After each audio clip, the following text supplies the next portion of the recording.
Need psychotherapy online or in person? Check out tinyurl.com/THT psychotherapy.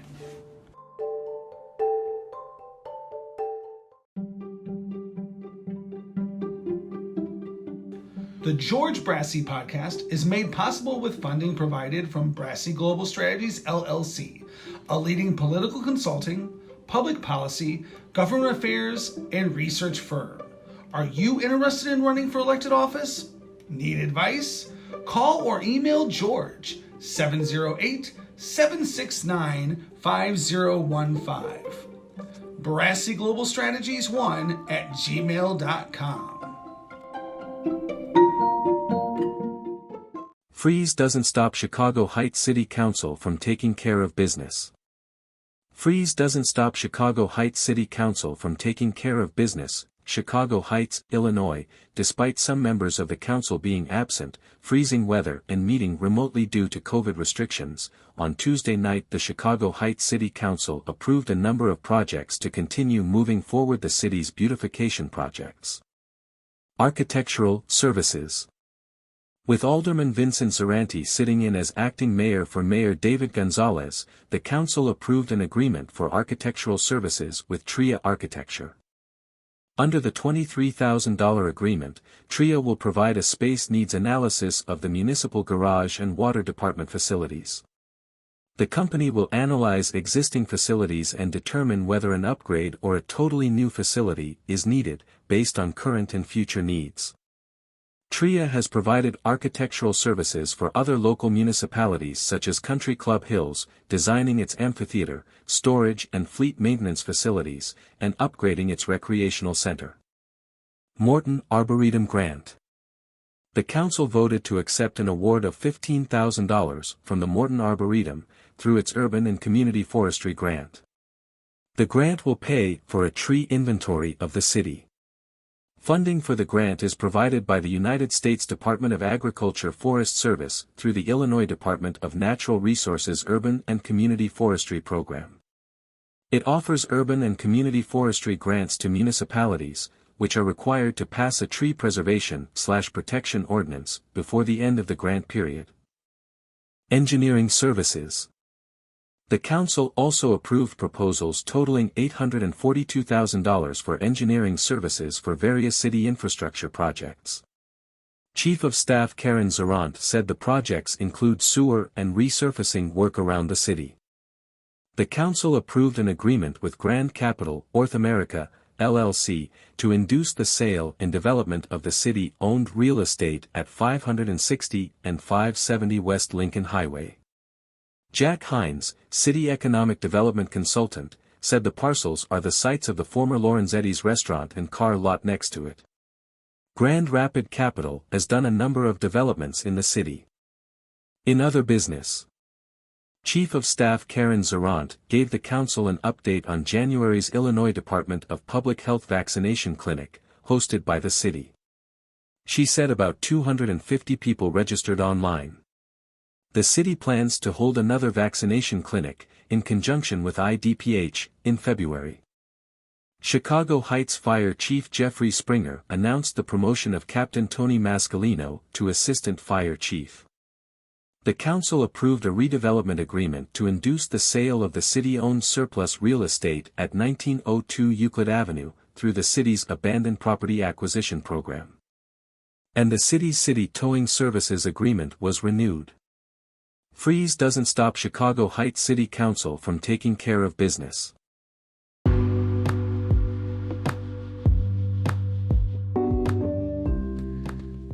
Before we get to the interview, I just want to tell you about our newest sponsor, Union Signs and Printing. Union Signs and Printing is a union sign shop located near Chicago, Illinois, that specializes in the production of corrugated plastic lawn signs used in applications ranging from political and election usages to unions, schools, and businesses. They also produce a vast array of other products, including American-made, union-printed t-shirts, banners, bio cards, literature, door hangers, business cards, and trifold. Get a hold of Union Signs and Printing at 740-1688 or find them on the internet at unionsignsandprinting.com. And don't forget to tell them you heard about their services on the George Brassey podcast.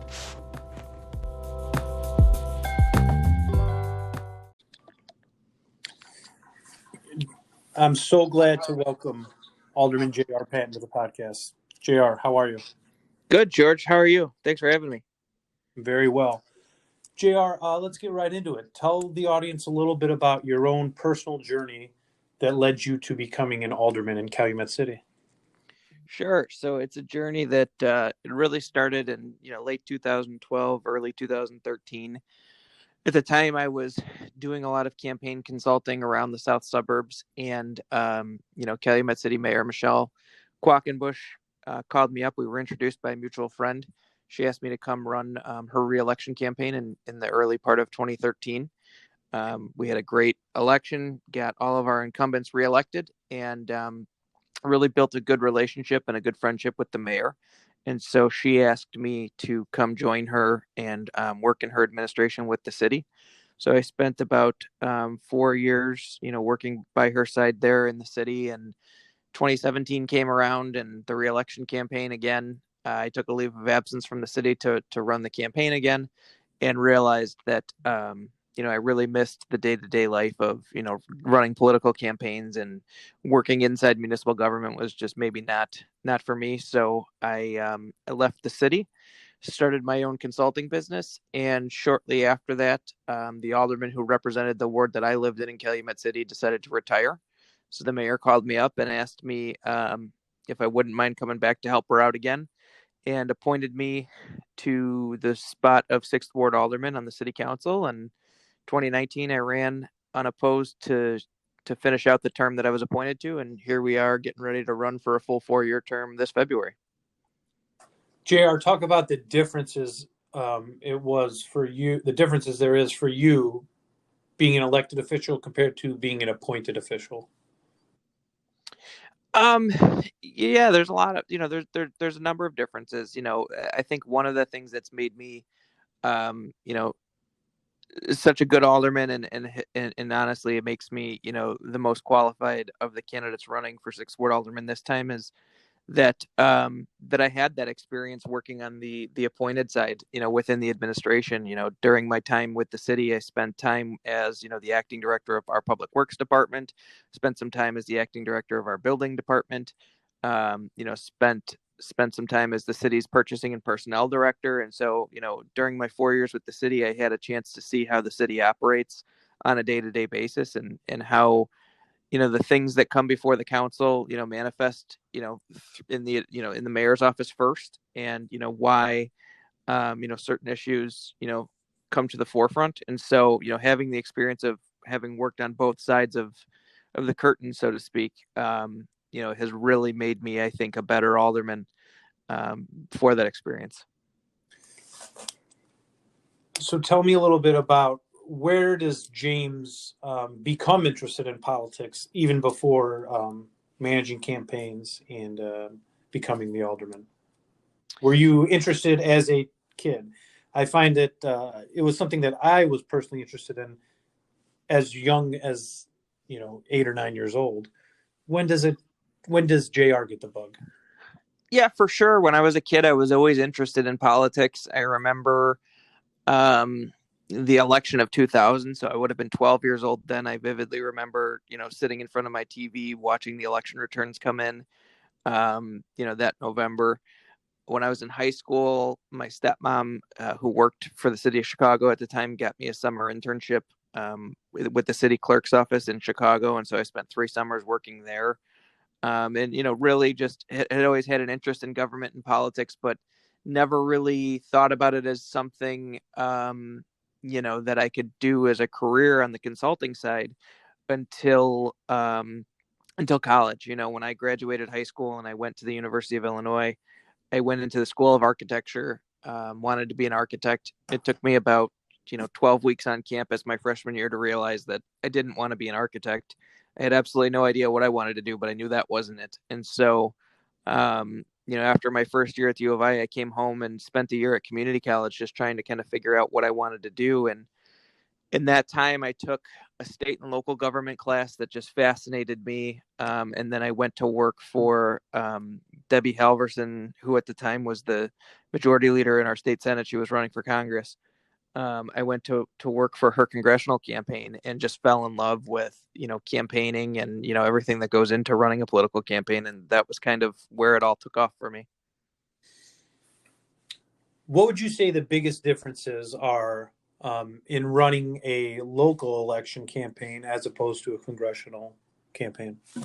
Huge differences. I actually was just having this conversation with a local candidate the other day. I love the work that we do. We've, my firm has worked on, races of all shapes and sizes. We've done, local school board races all the way up to, a number of U.S. Senate races. And I think we did, 14 or 15 U.S. House races last cycle, and they're all fun and they're all different in their own ways. But the thing that I love the most about, running a local election is it's so individualized. When you're running a local election, it's not abstract. It's here are the names and addresses of the voters that we know are going to vote, and we've got to convince them to come vote for our guy and make sure they turn out and vote, as opposed to a congressional campaign where you're dealing with, blocks of voters rather than, individuals themselves. It's a challenge, when you've got a list of, actual voters identified that you need to make sure come out and vote and, hopefully vote for your candidate. It's certainly a much different challenge. Absolutely. So in Calumet City, there's a lot of exciting things going on right now. Talk a little bit about the proposal for a casino being located in Cal City. Yeah, we're really excited. We're eagerly awaiting the gaming board's decision. It's the first time that a gaming license has been available since the last one went to this group of gaming licenses. This is the first time that a license has been available since the last one was awarded to the Village of Des Plaines and the Rivers Casino. At the time that license was awarded, the gaming board voted 3-2 to give the license to Des Plaines. The two votes that went the other way were to a Calumet City proposal back then. And since that day, I know Mayor Michelle and, everybody that works alongside her has been, pushing to ready a plan and, be in a strong position to compete for a South Suburban gaming license should it ever come available. And now that day's here, we believe our plan is the most solid of all of the other applications from the South suburbs. If you look at, our proximity to the Indiana state line, you can go to the Horseshoe in Hammond, during normal times, pre-COVID, and you see, 65-70% of the license plates in the parking garage are Illinois license plates. So, if we want to talk about, where do we put a casino to capture those Illinois dollars and stop them from going over the state line, Calumet City makes perfect sense.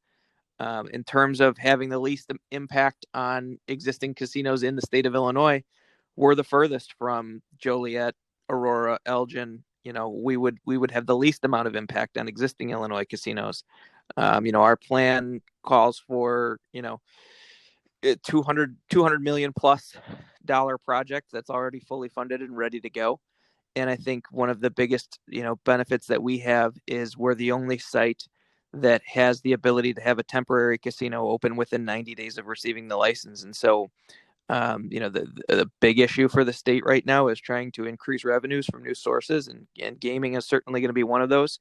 And all of the other sites in the South suburbs that are competing for this license, it's going to be, year and a half, 2 years before the dollars start coming in because they've got to, construct their facilities.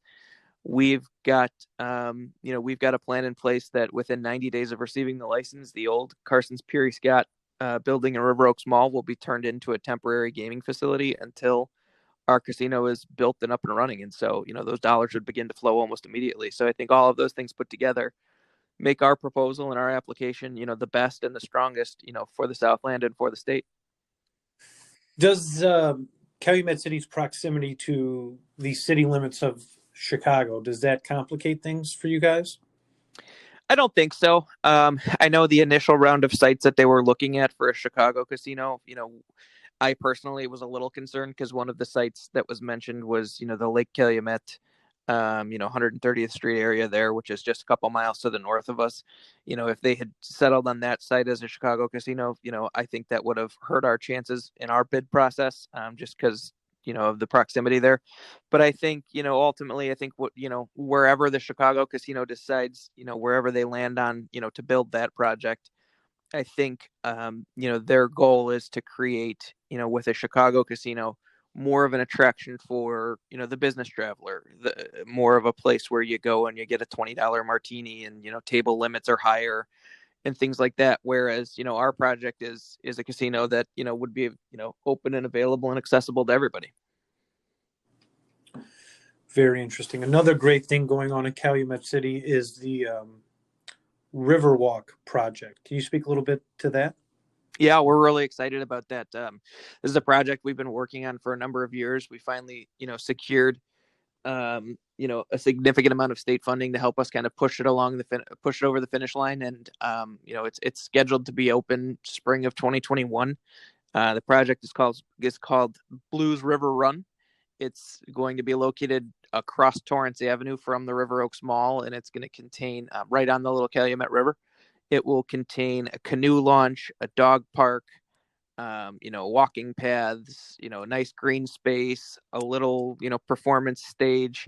It's going to be a great little community, park and, entertainment venue that will draw people from, all over the region.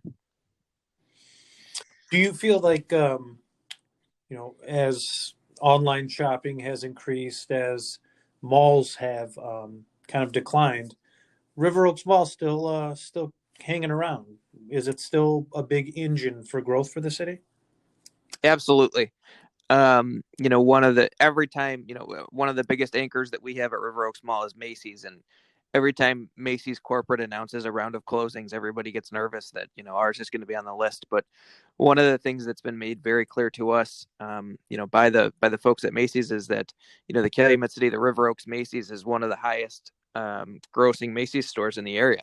And so we don't see them going anywhere anytime soon. As a matter of fact, they just reinvested into their property there. The mall, like most malls, has gone through some tougher times right now because of the influence of online shopping. And I think, this year in particular with, the pandemic going on, everybody does their shopping online.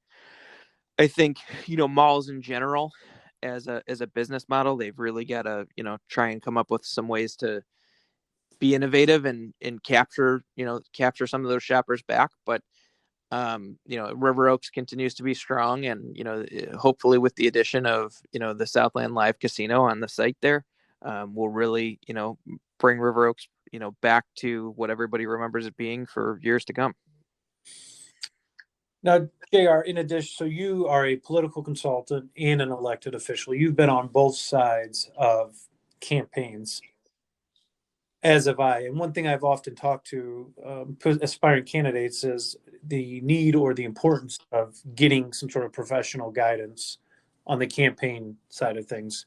Can you talk about why it's important to hire a political consulting group like your group, the 1833 group? Yeah. Anytime you embark on anything in life, you want to have professionals around to, give you guidance.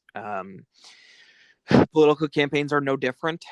There's a lot of people that have spent a lot of time in this business and have figured out, best practices and, best ways to contact voters and best ways to leverage, data and social media and all of that kind of stuff, to help political campaigns. And so anytime, we talk to a first time candidate who's maybe never been involved in a political campaign before, or maybe they have, but they've never been the candidate themselves.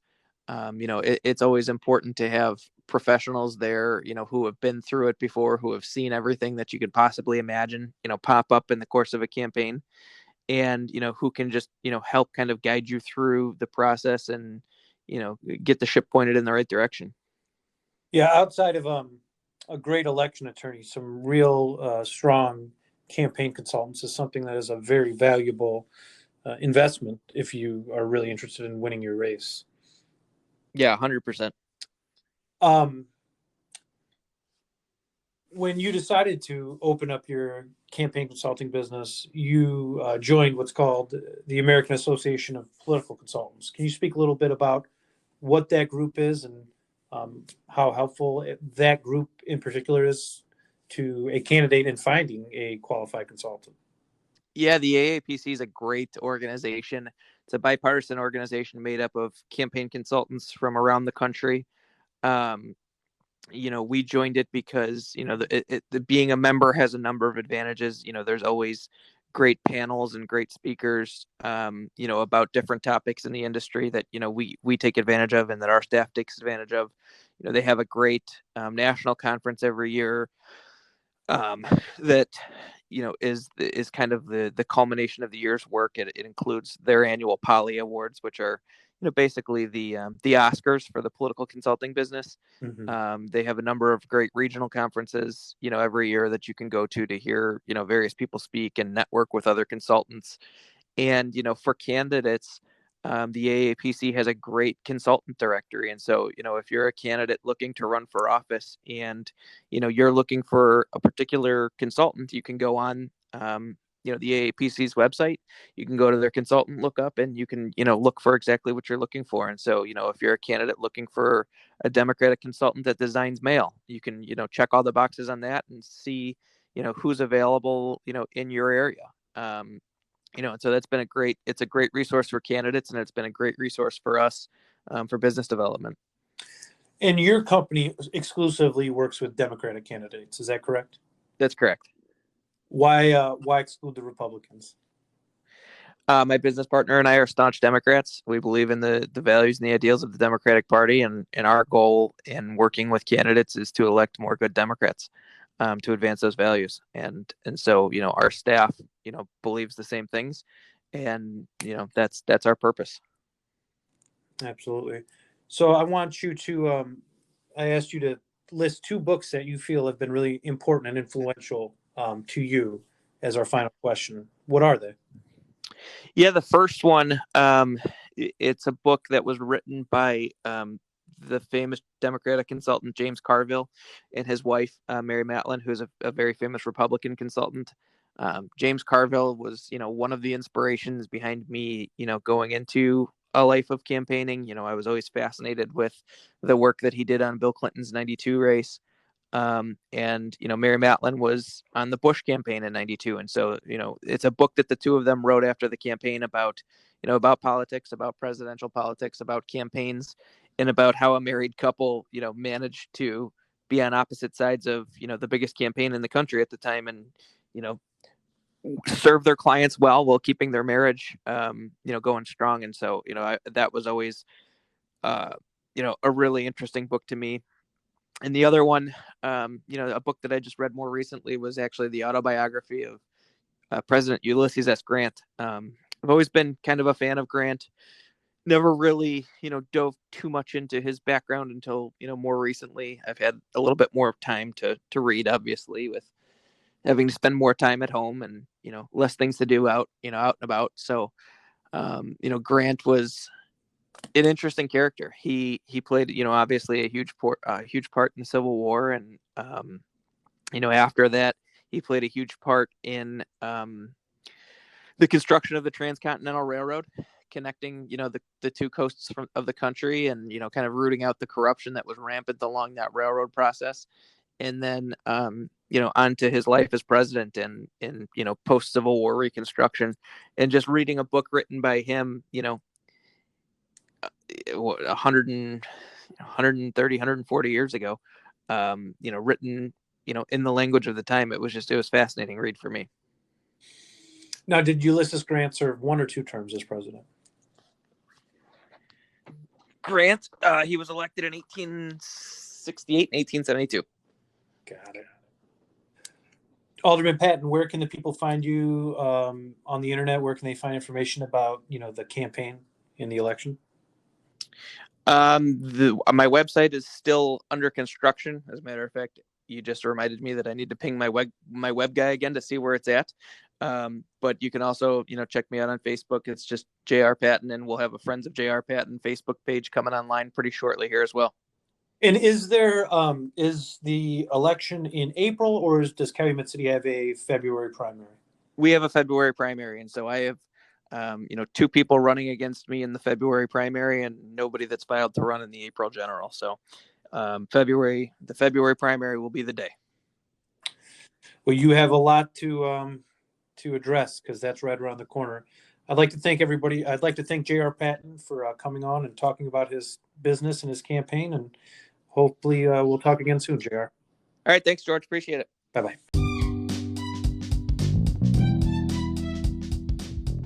Help George stay on the Chicago Heights City Council. Go and donate today at tinyurl.com/AldermanGeorge 2023.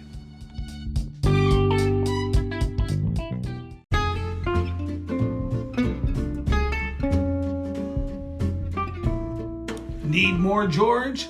Like his pages on Facebook. Friends of George Brassey PAC, Fifth Ward Business Alliance, Chicago Heights Bicycle and Pedestrian Resource Center, and the George Brassey Podcast.